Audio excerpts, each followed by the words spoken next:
accounting department, and we've got a lot of great speakers for you today. I appreciate your patience this morning if you had problems launching, but I see we've got a lot of folks on here today, so thank you so much. I'd like to ask you to please take a quick moment to make sure that your microphone's on mute so everybody can hear the meeting. The fabulous FAST team will be monitoring the chat during the meeting. So if you have questions for one of our presenters, please use the chat and we'll share your questions with the presenter. We're asking that you do that before our presenter leaves and we move on to the next presenter so that we have the opportunity to ask the questions. This meeting is being recorded this morning, so we ask that you don't record it yourself. The recording will be attached to the e-learning course in e-learning management. So if you'd like to go back in, you can review it over and over anytime you would like. So let's get started. Let me take this off here so that we can have our presenters. First off, today we have representatives from the purchasing department. They're going to kick off for us, and I'm going to let them introduce themselves, starting with Kristen Doyle. Kristen, you're up. Good morning, everybody, and I really appreciate everybody being here. I really wanted to go over just some key points that we have on the financial flash that are extremely important to you and your school and your department. And let me start off by saying, and this is not on the financial flash, that please start checking any requisitions that you may have that are either denied or that are still in open status from the beginning of this fiscal year, because you might have requisitions that are from July or August that are still in open or denied, and they are still encumbering your funds. So please start checking on that, because Friday, April 30th, is the last day that you guys can enter in special requisitions. Now, please keep in mind that they have to be entered and approved on April 30th, with the exception of Title I, which is due on March 12th. We've already passed that. But that is an extremely important date for all of you guys. And now keep in mind on that Monday, that following Monday, the new budget for FY22 is going to be available for you guys to start placing orders. Now, you can place orders for FY22, but they will not be released into the system until July 1st. So that's also important to keep in mind.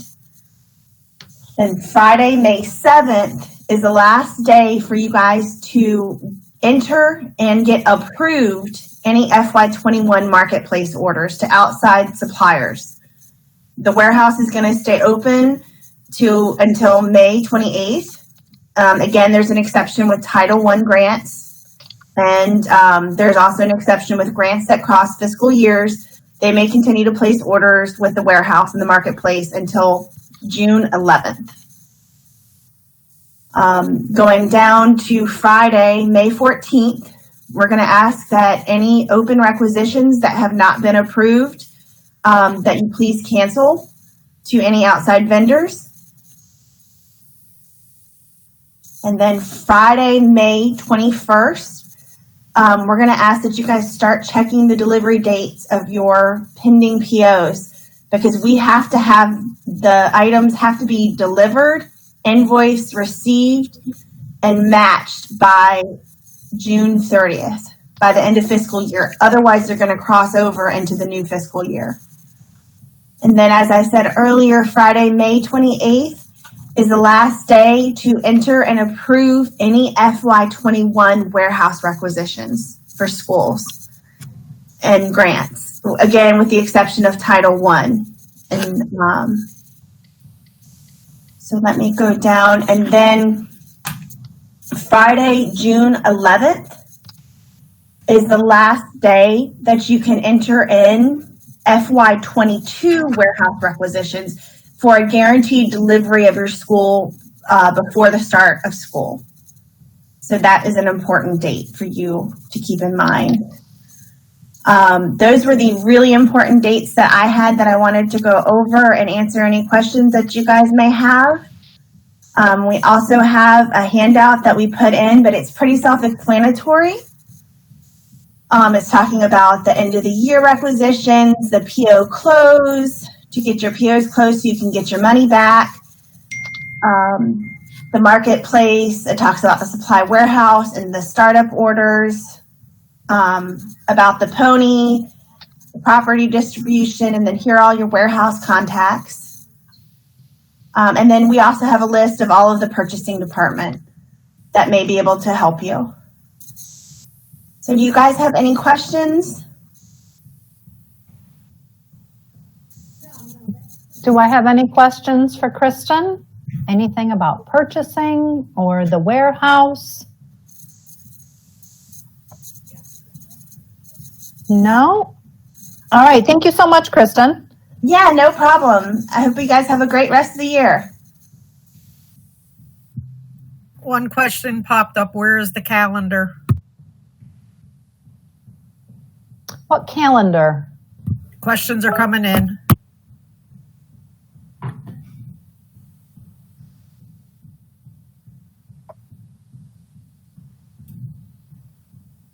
Sheila, what calendar are you looking for?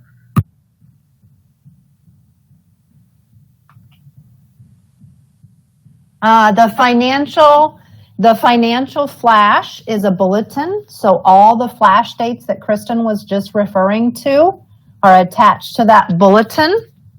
And that bulletin came out in your bulletins. I'll find the bulletin number and I'll chat it for you. Okay. Any other questions for Kristen about purchasing? Lily is asking to open the PO. Is it working? To open the PO. Thank you, Celia. With the bulletin number, the bulletin's right there. And Tiffany just sent us the link as well for the bulletin. The financial flash is attached to that. It also came out on an email to Treasure Bulletins if you're a part of that group as well. The open PO, the query is not working. Lily will have to look into that. If you would send us an email, if you send that to Kristen. We are already looking into that. It has to deal with the upgrade that we did over spring break, but we are having our ERP as well as the programmers are looking into that, but we will get that fixed as soon as possible. Okay, thank you so much. Sheila, the financial flash is attached to that bulletin. Karen has a question. Does the COVID budget money roll over? That is going to be a finance question. Okay, so let's save that for the budget department. Hold on to that. Don't forget that question.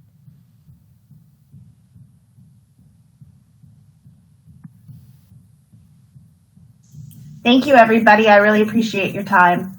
Thanks, Kristen. We appreciate it. Next up from purchasing, we have Brooke from P Cards. Good morning, Brooke. Good morning.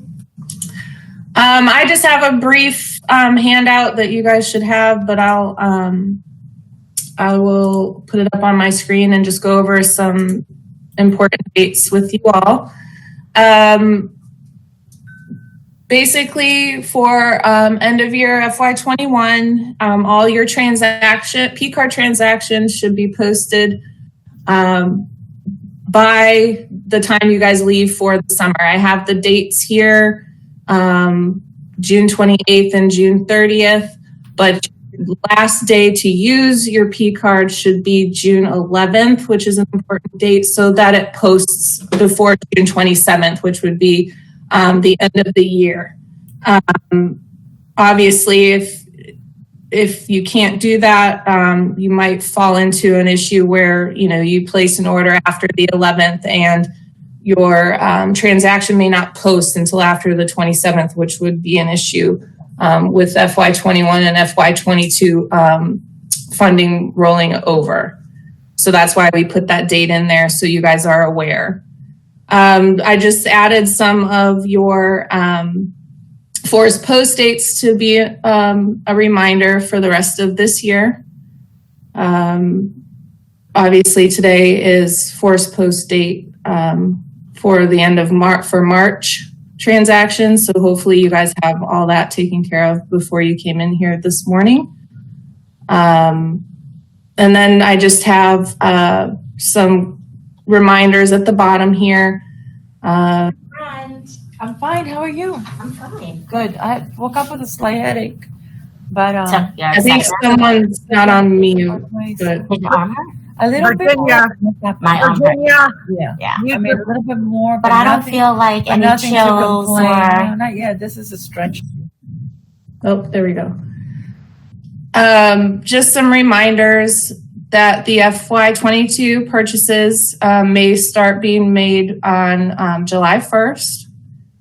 And the 1,000 per vendor per day still holds unless you email P cards for an approval to go over.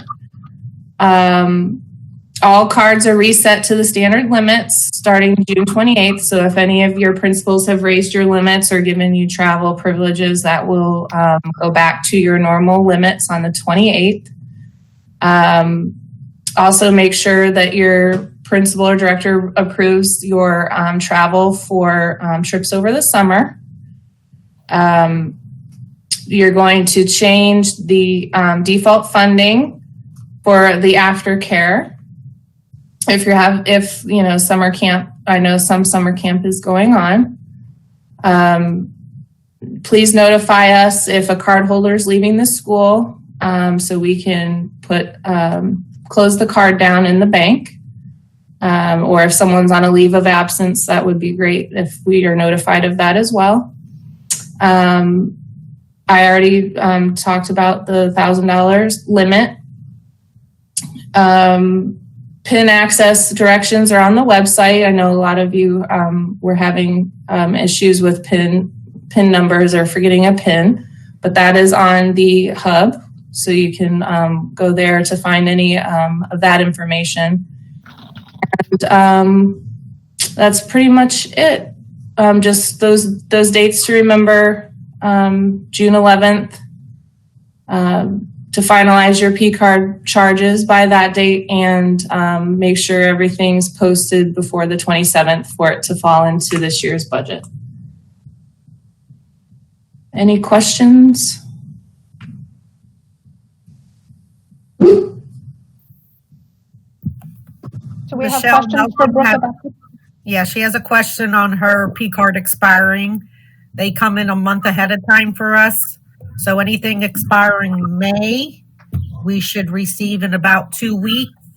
You will be notified by Tiffany Ritzel on how you would like your card sent to you, and reply to that, and we'll get it out to you.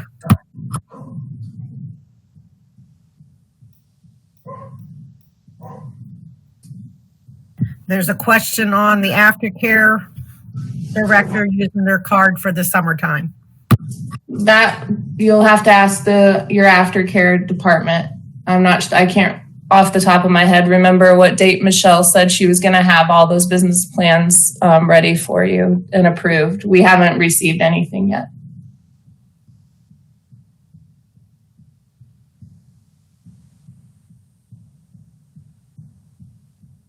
Anything else for P cards? Well, this is Kristen again, and maybe I'm stepping in, but I think Lynn just said about P cards to contact Tiffany. Tiffany is moving into a new position, so I don't think she's going to be the best contact.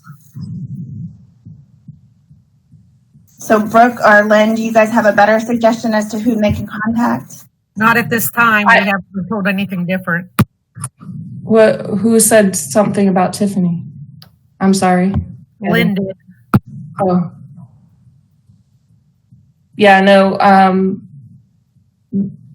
Just contact, just email purchasing cards, and we'll get you to the right person if anyone has a question about anything. Perfect. Thank you so much. Anything else for P cards before we move on? Thanks, Brooke. You're welcome. Thank you, guys. Next up this morning from purchasing, we have Michelle Parker. Michelle does the consultants for the district. Good morning, Michelle.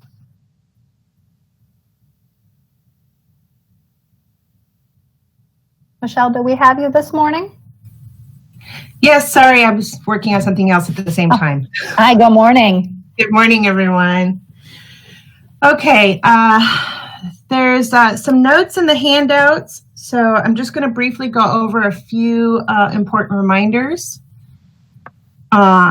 Just general reminders. Remember that your requester should be filling out the consultant agreement form, not you, not the consultant.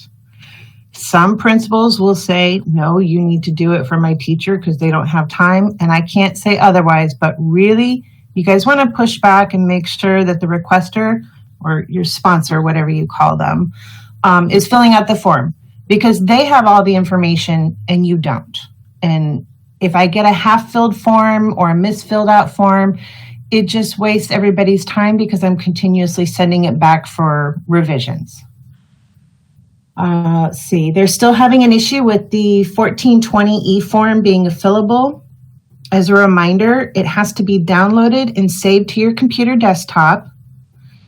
And then you close that window out, close any other Adobe documents you have open, close those out as well.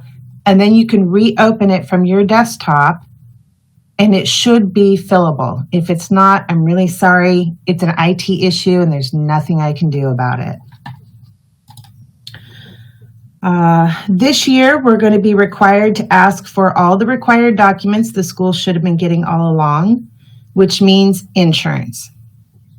Now, you can contact risk management, explain the service you're getting, and ask them to waive the insurance if it's virtual services only.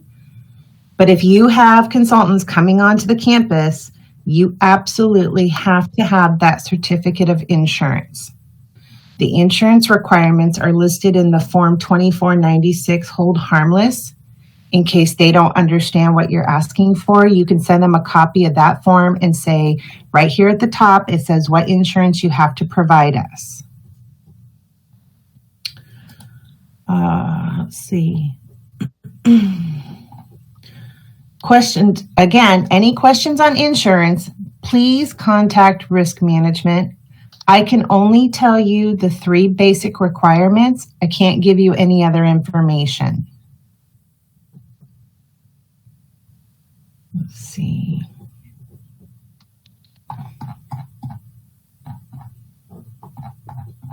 Okay. Sorry, I'm got too many things open at one time. Summer camp.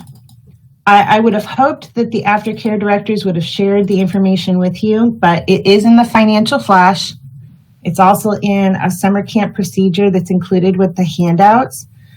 But any summer camp consultants that they're going to have, they have to be turned into you guys and approved requisition in the system with the contract attached has to be done by April 16th for June services. So they're going to be doing one consultant agreement for all of summer camp for June and July, but you're going to issue a requisition before the 16th for only the June services. And then when the fiscal year 22 recs open on, I believe it's May 3rd, then you will have to go in and issue a 22 requisition for those July services. So I know you guys know that they do a lot of blankets and they don't always put actual dates of service on there. So if they give you a blanket that says it's for 10 visits, they have to tell you what the breakdown is so you know how much goes on the 21 requisition and how much goes on the 22 requisition. If you have any problems when you get to that point and you can't figure it out, then you and the director are more than welcome to give me a call and we'll work it out somehow. But you don't want to encumber more on your requisitions than is absolutely necessary, so that on July 1st, I can issue those July ones without any budget issues. That's the highlights. Are there any questions?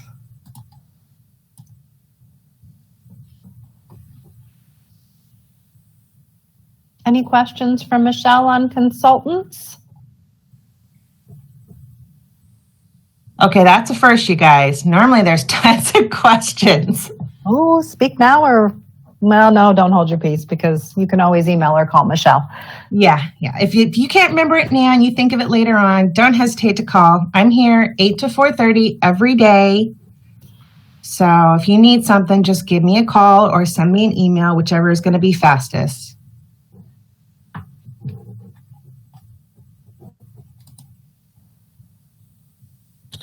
All right. Thank you so much, Michelle. You're very welcome. You guys have a good day. Thank you. All right. Next up, we've got Renee Murray from Federal and State Programs. Her packet and your attachments is called Title I Year End Reminders, and she's here to talk to us about Title I. Good morning, Renee. Good morning. How is everyone? Wonderful. Thank you so much. Thanks for joining us. Glad to be here. Let's see if I can get this on the screen. So anyone that's a Title I school knows that right now, all of the purchasing except for kindergarten roundup items and supplies for pre-approved summer tutorials, those are the only things that are allowed. If you have a webinar listed in your SWIP at this time and you have not registered yet, you can still do that. But right now, the only way to purchase those items is on a P card, and those all have to be completed no later than May 14th. Those are the deadlines there. Just a side note on the summer tutorial items. So FY21 Title I funds can only purchase items for FY21. So we cannot fund any of the tutorial items for July if you're having a July summer tutorial. So there's only 7 days available in June for summer tutorial. So make sure that when you do purchase something, it's reasonable. So if you have 50 kids coming for tutorial and you only have 7 days, you don't want to buy an extreme amount of items. It's got to be reasonable and allocable. The other items that the big closeout is to get your purchase orders closed.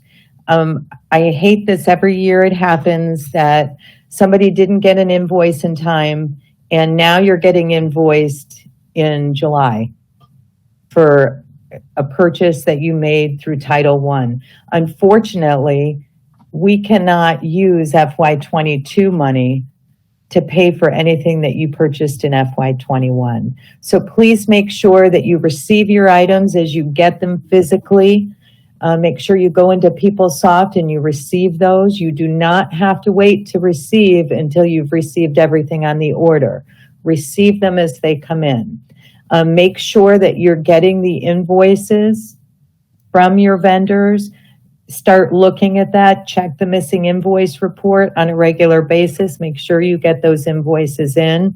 If there's anything that you haven't received, any items that you haven't received, I would say by mid-April, it's really not allocable to the grant. You may want to contact your Title I specialist or Tammy or myself, whoever your budget analyst is, and we can talk and determine whether you're going to wait for those items or whether you're going to cancel that PO. Because the item, if they come in June and your kids are already gone, it's not allocable to the grant.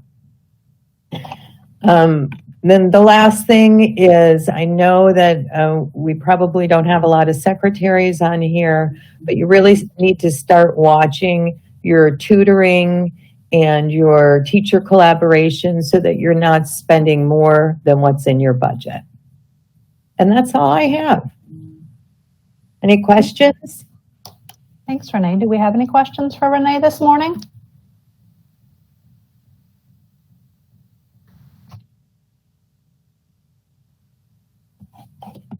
Nothing for Renee?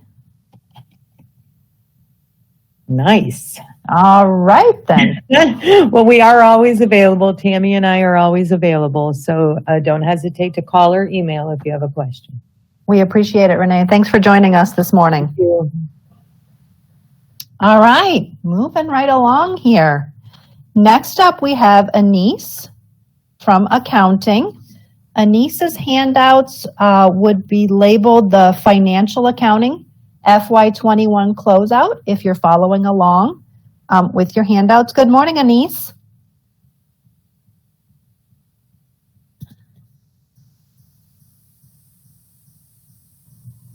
Good morning. Thanks for joining us. Oh, thank you. Thanks for everybody being here. Trying to share my screen, if you guys can see. First thing I have is just our financial team contact information. Briefly, I'm just going to explain what Karen and I are working on to help with everybody for the financial closing. Talking about payroll and P-card and any billing adjustments and reclassification for internal account. Anything that is non-grant related, please submit to the fin account at palmbeachschools.org.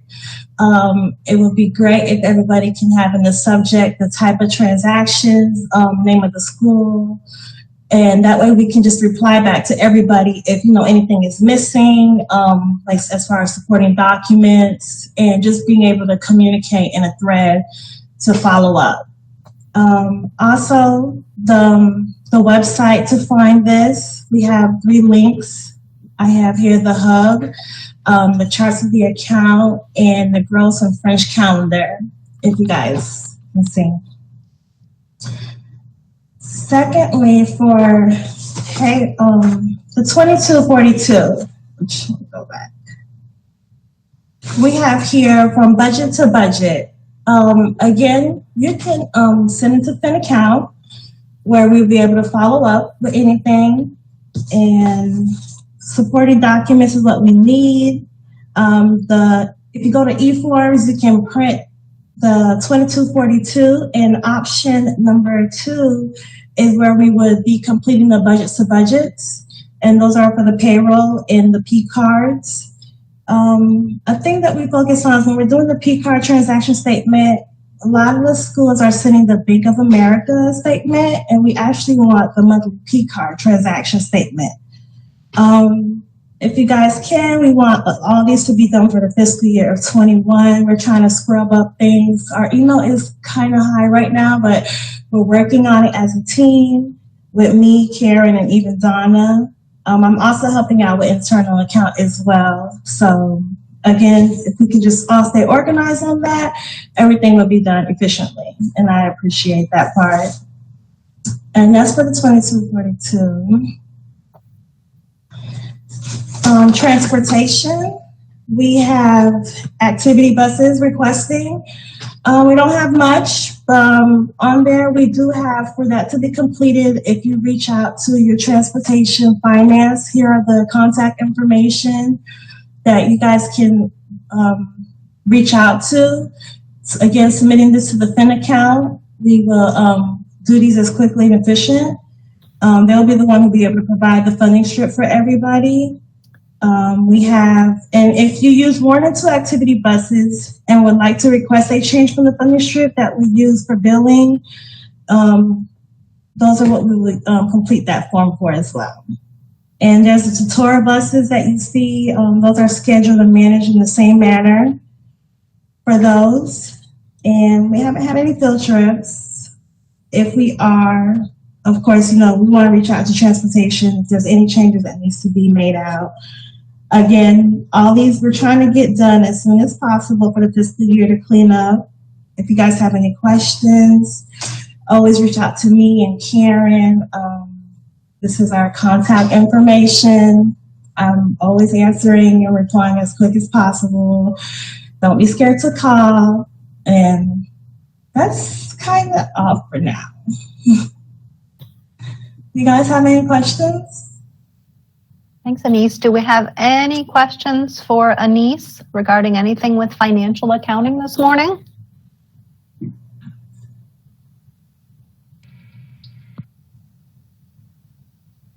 No, nothing for Anise or anyone on her team?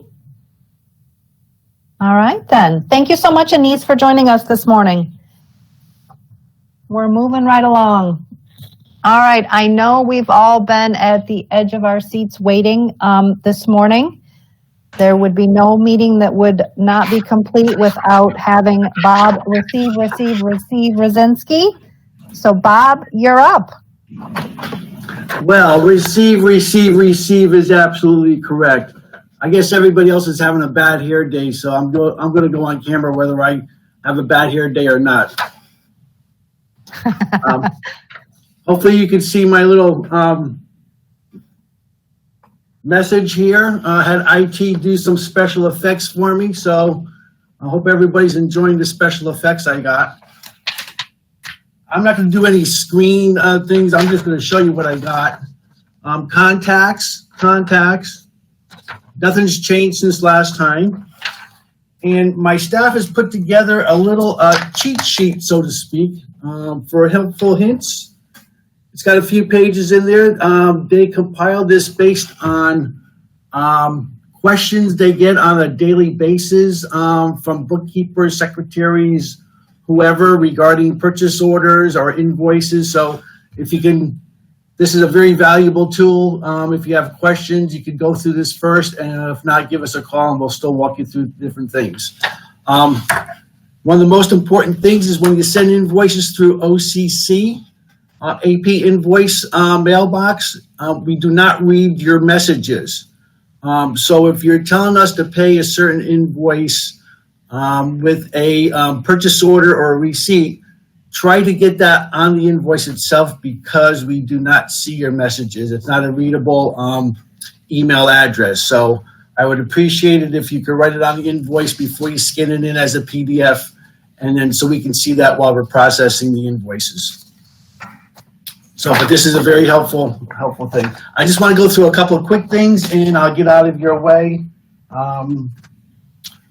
Again, I need your help to make sure you process receipts in a timely manner so we can pay the vendors in a timely manner. Try to process the receipt exactly as you see it on the invoice or packing slip, because the system will match it automatically. If not, we have to do that manually. If you're substituting items on your PO, you need to let purchasing know so they can revise the purchase order. A lot of times our invoices come in and they don't match the POs because there's something substituted. Big reminder, when you're processing a receipt, don't turn right around and request the PO to be closed right away, thinking everything is going to be matching and paid. The receipt, once you do the receipt, we still have to process the invoice. The system has to match and budget check the invoice, and then it has to set it up for payment. If you close that PO prior to anything of this happening, the invoice won't get processed.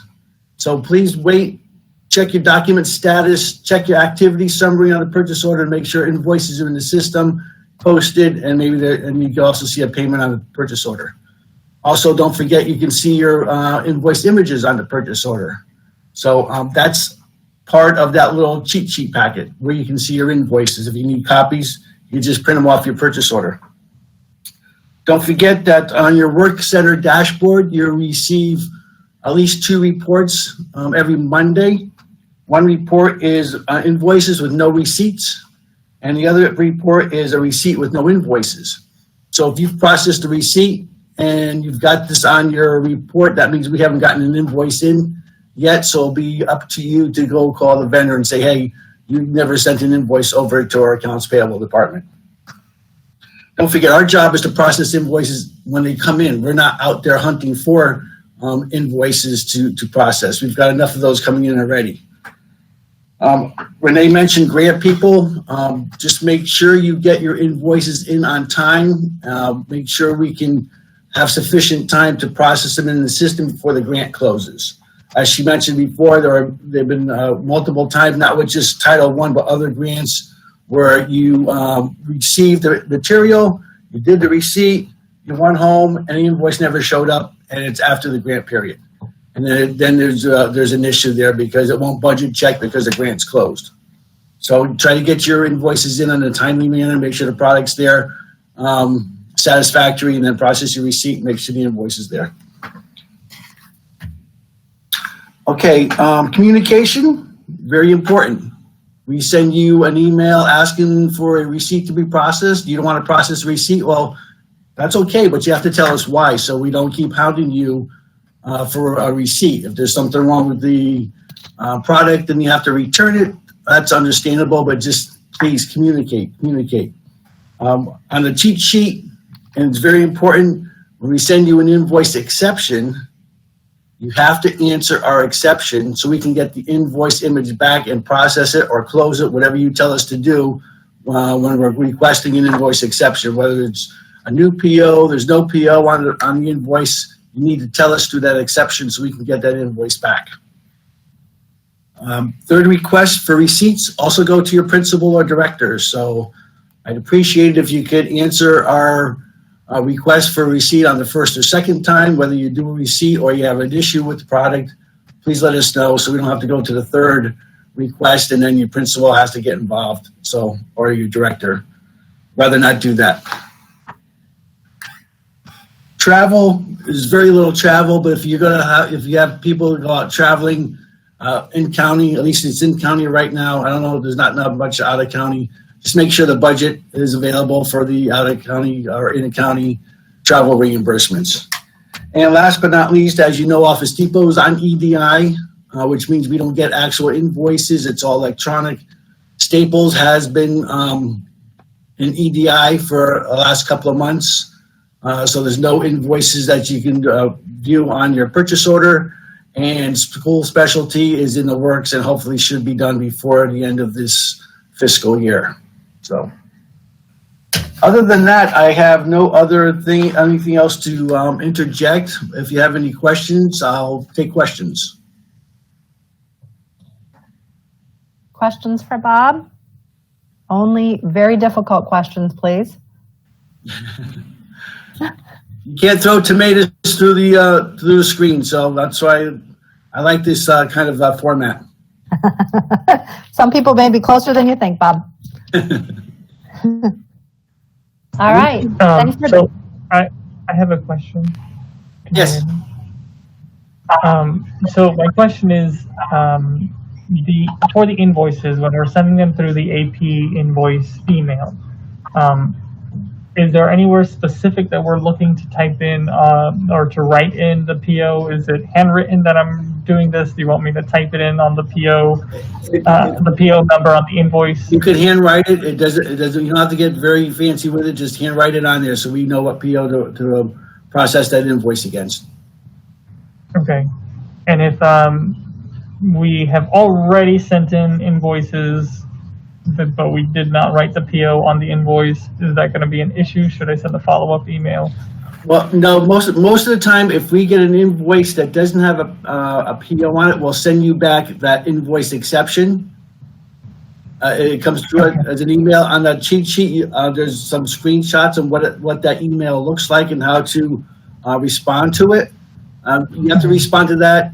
Just put in there that you please use PO whatever and send it back to us and we can process it that way. Okay, because there are 6 invoices I just sent in last week that I did not write the PO on the invoices that were sent in through PDF. Okay. So I just want to make sure. If you want to follow up with the person through us email directly to that staff member asking her about the invoices, that's fine. Okay. Yeah, thank you. all inquiries about invoices, payments should go directly to the staff, not to AP invoice. Thank you. You're welcome.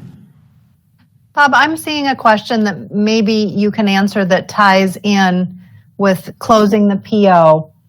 Okay. The invoice is there, there's a receipt processed, it's matched. Can the PO be closed before the payment is made, or does Yes. the check need to be cut first? No, long as you can see the invoice that says posted in your document status, that's fine. It doesn't have to have a payment yet. Okay, so the PO could be closed, but all those other things have to happen first. Correct. Okay. Anything else for Bob this morning? All right, Bob, thanks for joining us. All righty, thank you. Have a great day. You too. All right, next up, we've got Karen Davies from Capital Assets, from Capital Assets. Karen's handouts are labeled Capital Assets, if you're following along with us. Good morning, Karen.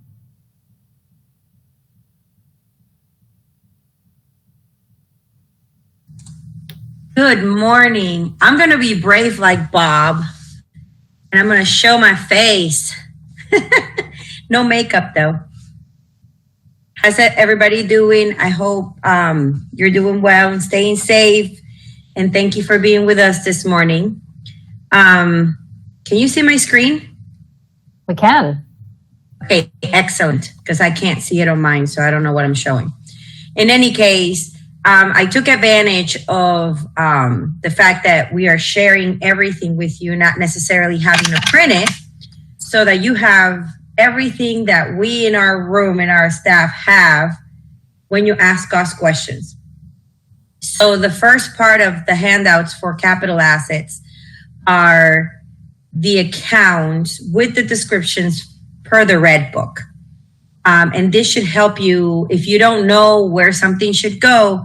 It should give you an idea with the descriptions of what goes into each account, as long as you have it in your budget, obviously.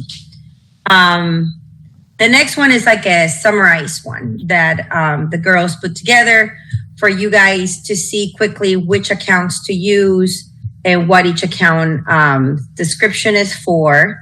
And then the asset coding for people self-requisitions, this is the one that I call the major cheat sheet. You should all have this one printed out and stamped on your desk or on your bulletin board or in a folder where it's handy.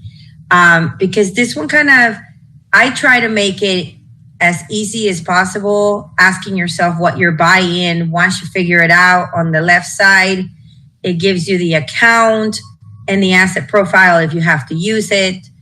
On the bottom, we gave you a few of the ones that are services or like software maintenance that we use all the time. And so in any case, this is your cheat sheet. This is the main sheet that you should be using when trying to figure out how to do the requisitions. The other accounts we use far and few in between.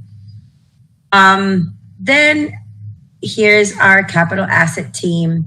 And with this, I have to say that the next time we have, she should be here. Maybe we'll get her to do the final, the opening for next year. But Jill Palmer will be retiring this year. So her name won't be on the sheet going forward after July. Lucky woman. And that's it for us. Other than the girls have asked me to ensure that I mention that, or to remind everyone that when you're entering a requisition that is 12 lines or less, each line needs to be entered individually into the requisition.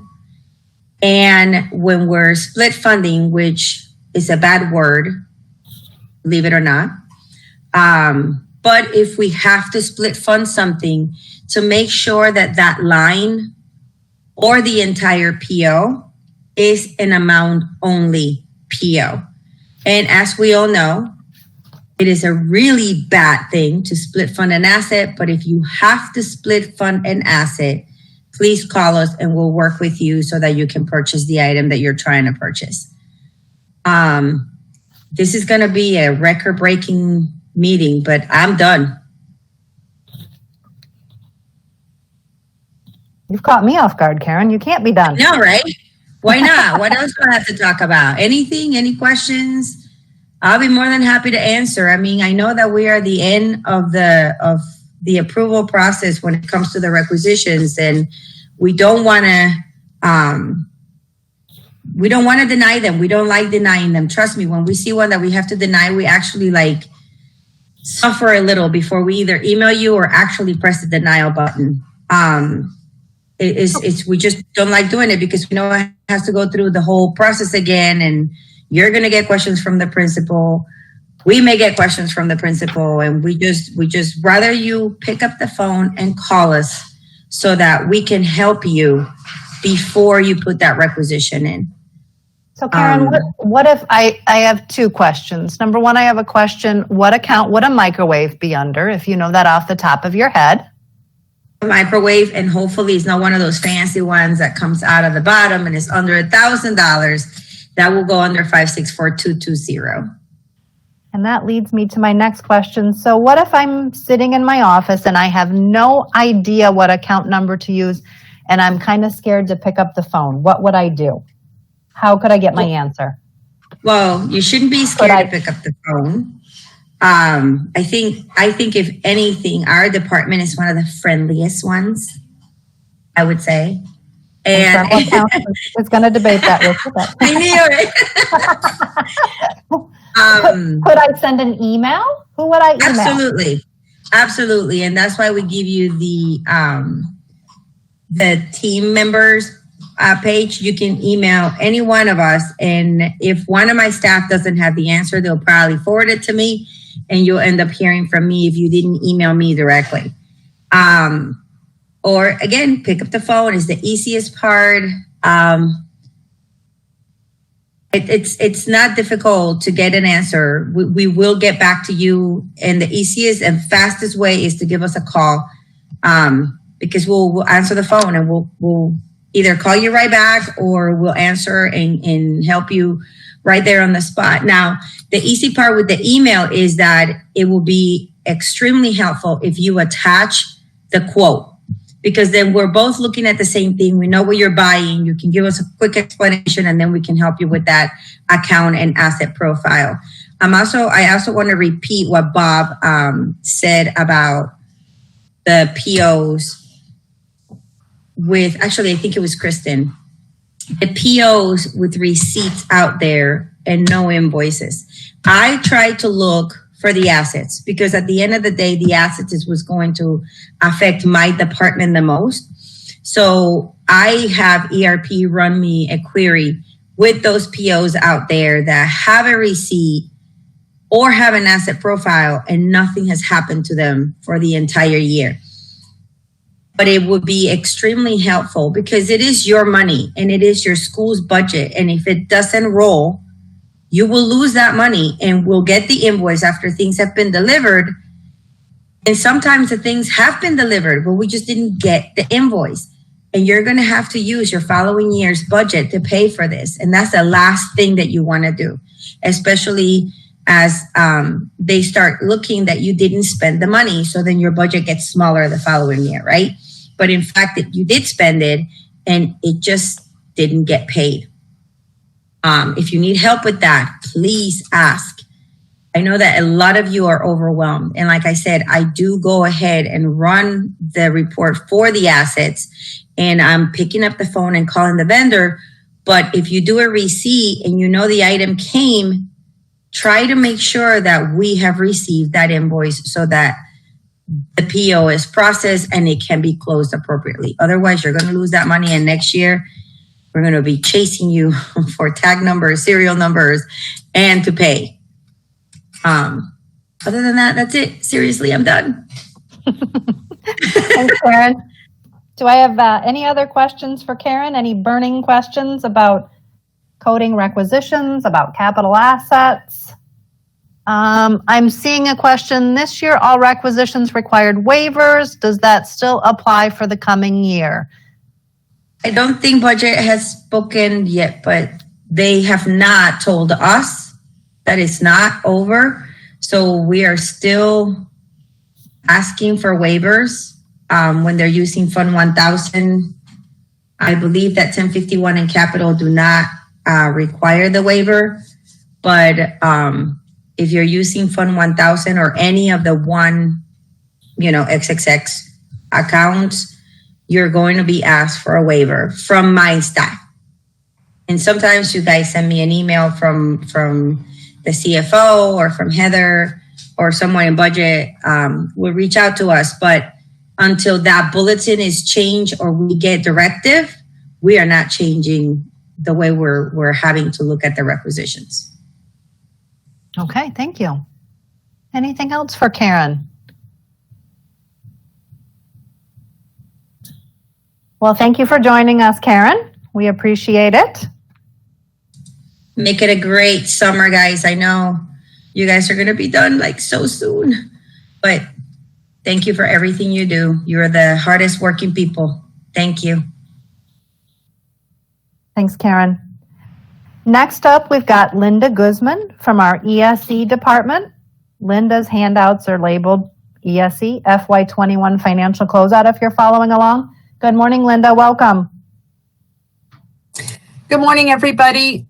I'm going to just share my screen here.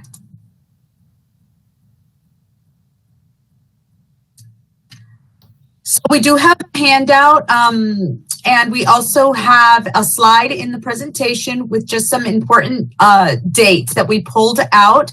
The first thing is just be sure that if there are any orders that the department has placed on behalf of your school for a student, that you get those invoices over to Jennifer Blanchette, those packing slips so that we can receive them, because we also have to follow the receive rule, but we can't receive things in the department until we know that you've actually gotten them on the campus. If you're not sure if a piece of equipment or such has been ordered for a student with a need on your campus, be sure to reach out to your ESE coordinator. They work with the occupational and physical therapists, who are the primary folks that order equipment for students on the campus. We really need those receipts as soon as possible. At this time, the department has finished our processes for ordering. The only thing at this point that would be processed would be an emergency order. For example, a student moved in from New Jersey and needed a walker or a stander in the classroom, then of course we would need to process that whenever they arrive. But routine type of orders have been completed already by the ESE department. The next item, just to give you a reminder, is if things are going to need to be moved from one campus to another for summer school or for the fall, your OTs and PTs and such do move requests. Just wanted you to have the information as well, that especially for summer school, if anything needs to be moved from one campus to another, we do need to have that by the middle of May to be sure that there's enough time to get it set up, because we know that school doesn't end until June 18th and summer school starts within a week of that this year. We usually have about a month in between to get things moved. We will have less than a week to move things this year because of the way the schedule is. And if there happen to be any unencumbered non-salary grant monies with the ESE grants in your school, then those would be moved back to the department on May 31st. It's very rare that we move monies to the campuses, but there are times when those non-standard salary monies go over. So we want to be sure that you know that those will be reduced by the department. The handout, this is what our handout looks like. You'll see that our deadlines are for all things before the accounting deadlines that you get in the financial flash, because we have to also comply with those accounting deadlines. So in order to do that, we need to get the information so we can process it to then be able to close on time. I highlighted this one because it is the one where we're going to be moving funds back to the department. The last thing that I wanted to share with you today is that I am retiring. And so we will be moving forward with advertisements and such, but in the interim, if Jennifer Zapata, if you can join me real quick so folks can see your face. Jenny is going to be the contact in my office in the interim. If you need anything, it's going to be super important to be able to reach out to her if you need to. I'm still here until June 30th, but once I'm gone, if a replacement has not come in, then Jenny will serve as the contact in the department for financial information. So that's all of the information that I have to share today specifically for ESE. Are there any questions?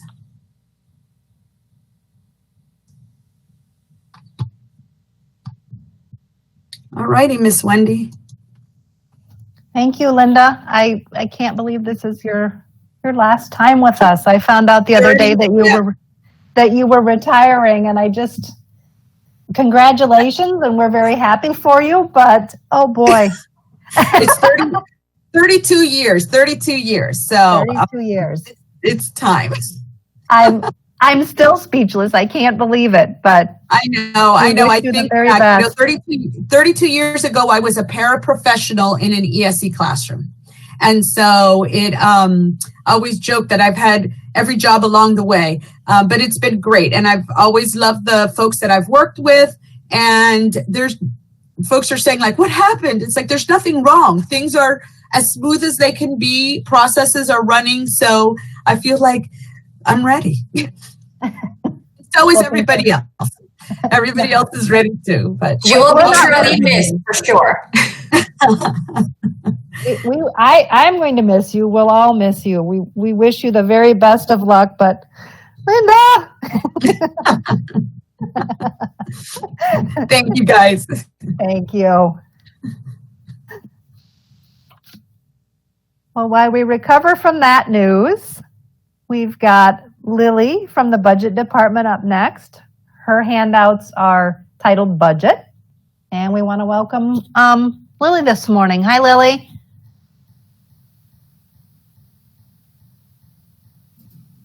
Hi there. How are you? We're great. How are you? Good, thanks. Hold on. I'm going to turn my camera off, okay?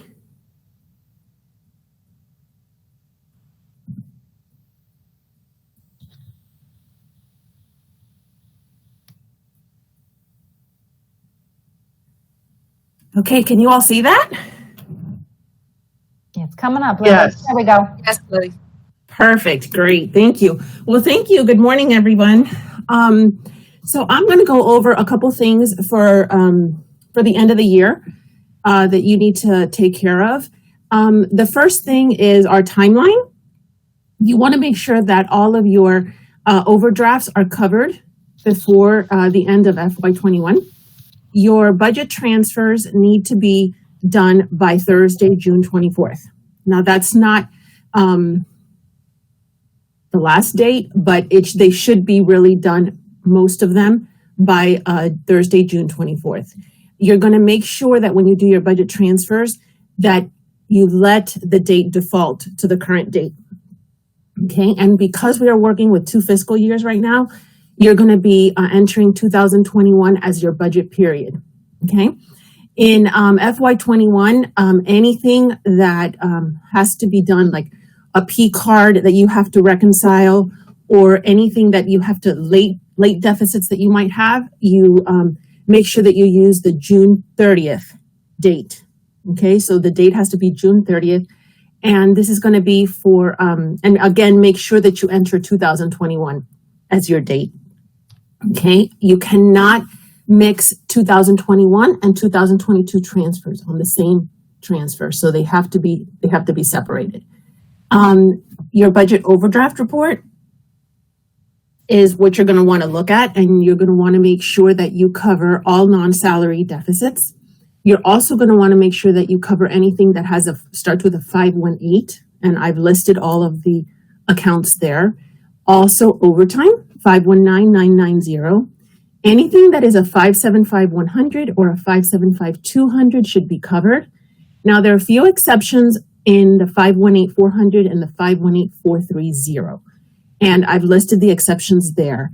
5170 and 5970 are supplements, and you don't have to cover those because we will take care of those. So if those come up now on your overdraft report, do not worry about them.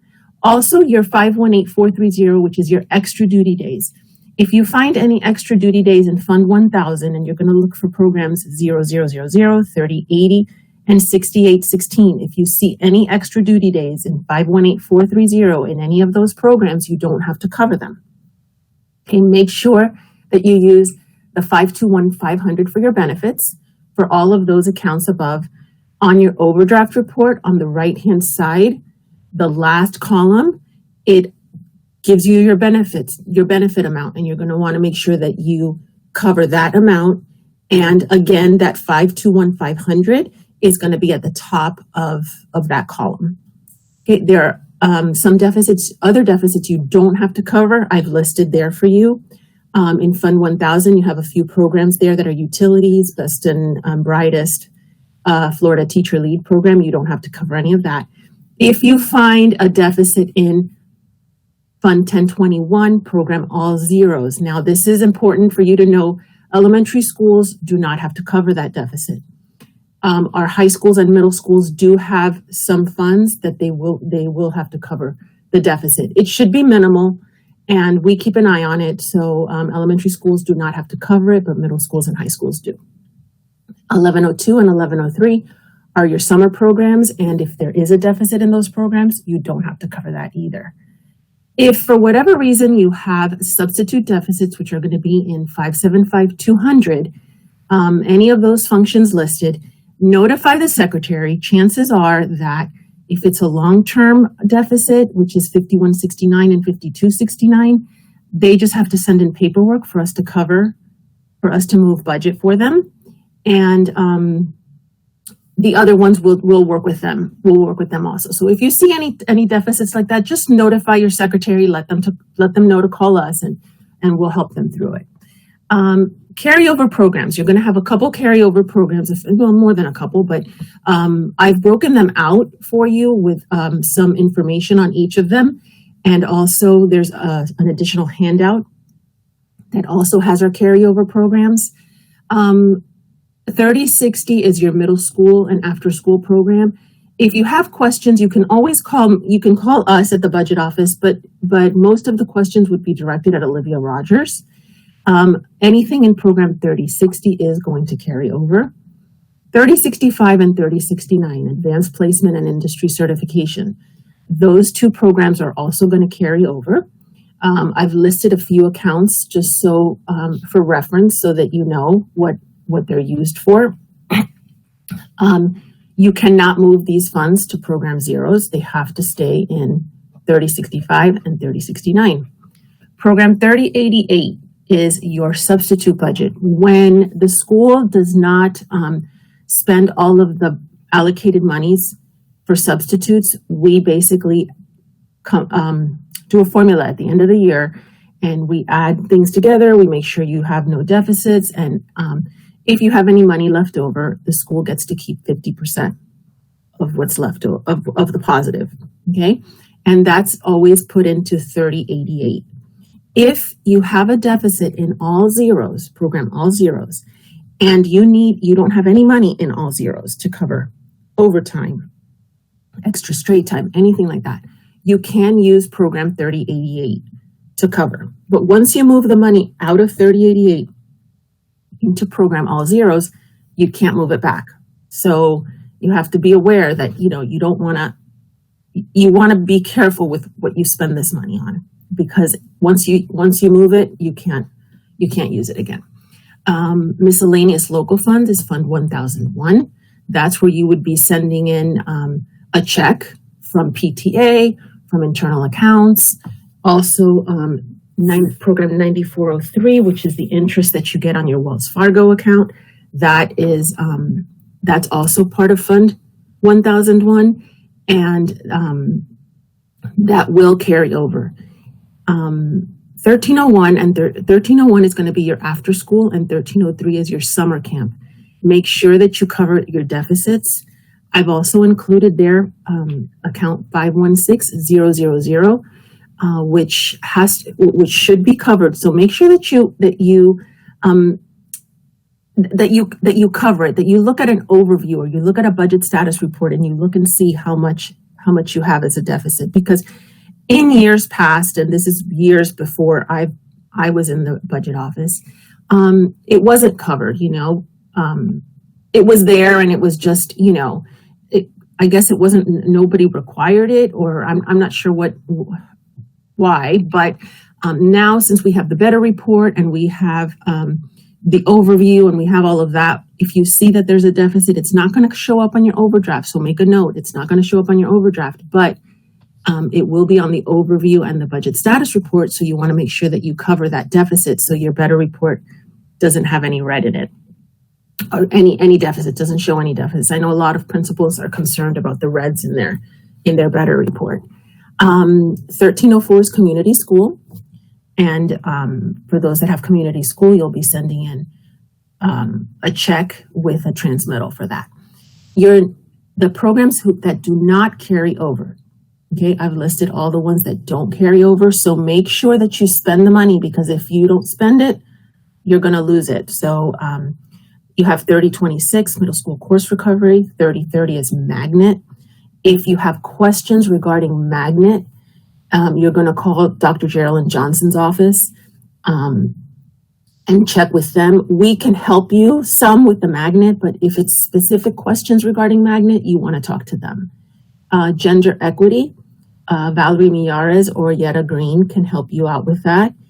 They do not carry over, so make sure that you spend those dollars. Anything in program 3080 will not carry over. Usually 3080 is used for budgeted positions. And anything that's supplies that you may have purchased. If your school did a trade-off and they traded a position and they were able to get something else and supplies, we don't put it in 3080. We'll put it in 0000. So if you see like a big amount of money in there, chances are it was a trade-off that the principal did. Okay, you can cover extra straight time and overtime in program 3080 from 0000 funds. Okay, and Safe Schools is going to be program 3450 for middle school. Olivia Rogers again is going to be the person to contact. I can help you with, well, all of us in the budget office can help you with the transfers. Specific questions regarding the program, you're going to want to talk to her. SLPs, program 9134, make sure you spend the money because that money is for your speech and language teachers. It's in Fund 1000, 9134. It doesn't carry over, so the function is going to be 5205. So the function for program 9134 is 5205. It's not going to be 5221, which is ESE. Staff development, program 9264, that's for your school-based development team. And that does not carry over. And the the payroll contact will go ahead and send it to the department and they'll take care of paying the teachers that worked in that program. Idea grant, I believe Linda already spoke on the idea grant, but just so you know, if you see a deficit in 4253 and a 575200, you don't need to worry because they will cover the deficit for you. Overtime is not allowed and neither is extra straight time. So you want to make sure that you keep an eye on that. And if there is overtime or extra straight time, it's got to be moved out. So a journal entry has to be made to move those expenses out. Okay. Lily, yes. It's Linda. On hey, that Linda. On the extra straight time, if you are an extended day school, yes, you will see extra straight, that ETS time, that extra time straight. That's the only exception. If you are one of the official extended day schools, that will be covered. If not, then it would need to be absorbed by the school. That's correct. Yes. Thank you, Linda. Okay, so that's your idea grant. Now for FY22, this FY22 spending is going to be restricted to 50% of the tentative budget allocation until final adoption. So you can start spending, but you can only spend up to 50% of FY22's budget. Okay. You can begin processing budget transfers on Monday, May 3rd for FY22. During May and June, you're going to use the July 1st date as for your journal. For your transfers, you're going to use July 1st, always in the month of May and the month of June. Okay. On Thursday, July 1st, you can go ahead and start using the current date. So once July 1st hits, you're just basically going to let it default to the current date, all of your budget transfers. Okay. Remember, you're working in 2 fiscal years, so you want to make sure that that you use, if you're doing transfers in May, June, and July, that you use 2022 as your budget period if you're working with FY22 budget. Okay, again, I listed here not to mix the transfers together because it's not going to work. FY22 needs to be on a separate transfer from FY21. Okay, your startup custodial supply orders for FY22. All schools are going to receive a startup order of custodial supplies, and they will be delivered to the schools during the month of July. So you're going to get a startup order. If you need other, the order is going to be basic hand soap, paper towels, toilet tissue, trash can liners. If you need more supplies, you just go and you place them through the normal channels for with your FY22 budget. Okay, and requisitions using budgeted funds. You can begin entering FY22 requisitions also on Monday, May 3rd. Okay, I listed here our staff. There have been some changes to our staff, just so you know. Heather Knust is now the Deputy Chief Financial Officer. Eddie Cassidy is working now with Glades. He's taken on the Glades now, so he's going to be the budget analyst that the Glades is going to contact. Brooke Engelhop, she used to work with Central, and now she is doing grants and budget security. Any type of local grant that you have a question on, you're going to want to talk to Brooke. That starts with a 448, 49, 47. All of those grants Brooke takes care of. And I think those are our the other thing. Michelle Trout is she was working with Glades. Now she's going to be taking the Central region. So those are the changes to our staff. And the other handout I have is the carryover program, and it just lists them for you. Doesn't break them out. And that's all that I have. Put my camera back in. That's all I have. Lily, I see a couple questions here real quick, if you could. Yes. What can we purchase with program 3088? Okay, 3088 is going to be, basically you use the same guidelines that you use for the regular operating budget, because it is an operating, it is in the operating account. You can use it for supplies. Like I said, you could use it to cover deficits. You can also use it to, lots of principals might want something big, like equipment for the outside, or a laminating machine or anything like that. You can use it. The principal can use it for that. It's at the principal's discretion. You can't use it to buy food, but the principal can also decide to use it for tutoring, or for some temporary part-time position that they can use it for that too. Okay, thank you. I also see, does the COVID program, a couple questions about the COVID program, 6816. Are those funds going to roll? Okay, they are not going to roll. So 6816 is not going to roll. We do not know if we're going to get a new allocation. That we don't know yet if a new allocation is going to be given to you for next year. But for as of right now, we don't. 6816 is not going to roll. Okay. What about, speaking of rolling, gifted 5213? Does that carry over? No, it does not carry over either. Anything in Fund 1000, program all zeros, does not carry over. Okay. Do we have any other questions for Lily? No. No? Wow. Let's see. Okay. Okay. All right. Well, thank you so much for having me. Thanks, Lily. You can always call us. You know that we're available to you to help you out. It's been a crazy last month with the budget rollout, but we are back to we're back to it. So just give us a call and we'll help you out any way we can.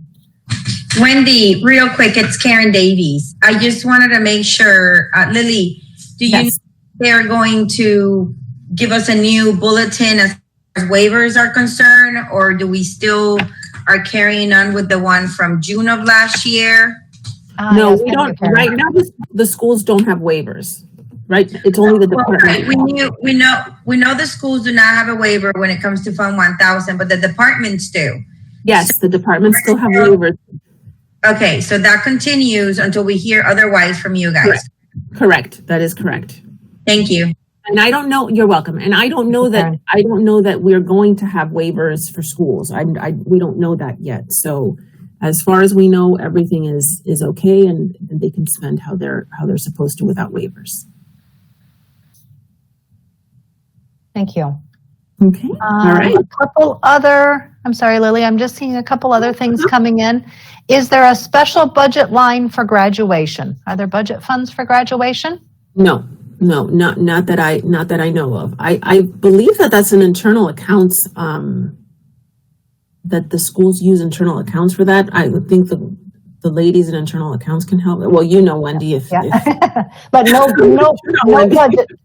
no budget money for graduation though, right? No budget money for graduation. Okay. And I have, please repeat what funds don't carry over. That's on the list that you provided, right? The ones that don't carry over? Yes. So everything that's listed there does not carry over. Right. And it's also, there's an additional handout that's there. I can pull it up if you need me to. Let me go. If you would, please. Okay, I will pull that up. So it's spend it while you have it. That's right. Let me pull that up.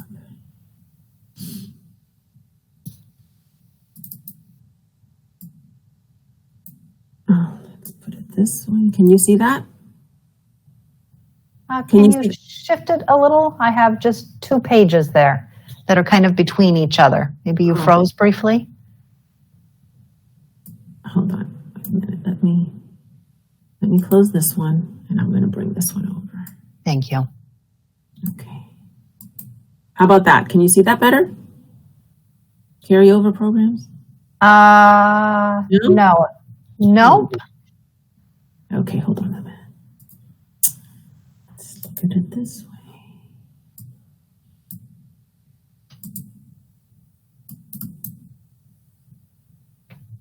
Nothing? Nada. Oh, goodness. Okay. Lily, is it in the handout? What page? Yes, it's in the handout. It's an additional sheet. Okay. Let me see. I don't know why it's not. Let me look at this one. Hold on a minute. Let's take a look and see if this one shows up. How about this one? There we go. Thank you. Oh, perfect. Okay, sorry about that. Okay, so these are your carryover programs. These are the ones that I went over. The only thing I didn't go over is school recognition because we don't have it this year. But it is a carryover program, but we don't have anything this year for school recognition. But these are your carryover. When you say carryover, you mean that if I don't spend that money this year, I'm going to have access to it next year, right? That's what you mean by carryover? Yes, that is correct. Yes, it's going to carry over, and the carryover does not happen till August. So, if you're trying to spend this money, you can't spend it because it's going to be, Raymond rolls it over in August. If you have like a huge emergency and you really need the money because you can't charge it on a P card, then you would have to request an advance. And then we would advance the money from FY21 to FY22 for you. And then you can spend it. Okay. And so the funds would say no carryover on there down towards the bottom. That means if we don't spend it, I'm not going to have that money next year, right? Use it or lose it? Use it or lose it. Use it or lose it. Use it or lose it. And then the ones that carry over to the district, okay, which I didn't mention, but let me mention it now since they're right here. These are district funds that you get a bulletin that tells you you've got this amount of money in this program. The programs are listed there, and if you don't spend it, it goes back to the district. So it goes back to the district budget, not the school budget. Those carry over, but they go back to the district. They don't go back to the school, if that makes sense. That makes sense. So if we don't spend those, we're not going to have access to those as well. That is correct. That's correct, okay. Yes. Okay. What about, I've got a question here, Fund 1001, Program 9403. Mm-hmm. What is that one and what can we use it for? Okay, that one is listed on your listed too, on the sheet that I initially the first handout, just so you know. That is your Wells Fargo interest. And that is going to be for general student activities. You can't use it for food, but you can use it for general student activities. Okay. And that will carry over too. That does carry over. Yes. All right. And do we have to cover the deficit if we have a deficit from the principal's cell phone bill? Yes. Okay, so that does need to be covered. Yes. And where can we find information about what gender equity funds can be spent on? Where would that come from? That you have to speak to Yetta Green, because we don't have specific information. Since it's a specific program and it's earmarked for a certain purpose, then Yetta Green would be the one to help you with what it can be spent on. I know it can be spent on girls' sports, and I believe that they said if the items that you're purchasing can be used for girls and for boys, then yes, you can buy them. But I would reach out to her because she'll be more specific as to what, you know. And if you're totally like not sure about something, definitely she would be the one to help you. Okay, thank you. Mm-hmm. So to clarify, anything that's Fund 1000 and Program 40, that's not carrying over as well, right? Use it or lose it? Use it or lose it. Mm-hmm. Use it or lose it. Yep. And what about in an overdraft in Fund 1000, 6303, 518, 430? You don't have to cover it. Doesn't have to be covered. Thank you. Yes. That's going to be extra duty days. Okay. What about, this says 3030. 3030, can this be used for graduation supplies? I'm guessing maybe program 3030? Yes, that's program 3030. That's the magnet program. I don't believe it can, but you'll want to speak to the choice program, Geraldine Johnson or Michelle Martin in choice, and they'll be able to assist you. To clarify on that. Yeah, to clarify, yeah. Okay. What about any other budget questions for Lily? I do want to mention you do have one other budget handout. It's titled Grant Ending Procedures FY 2021. That comes from Christy Price in the budget office, and she's just asked that you review that. She said it doesn't need any particular clarification. It lays out the grants that are going to be ending and the procedures for those particular grants. So if you have any questions on that, you can reach out to Christy and her team. All right. Anything else for Lily this morning? We sure flew through this today. Thank you so much, Wendy. Thank you, everyone. Lily. We always appreciate it. Thank you so much.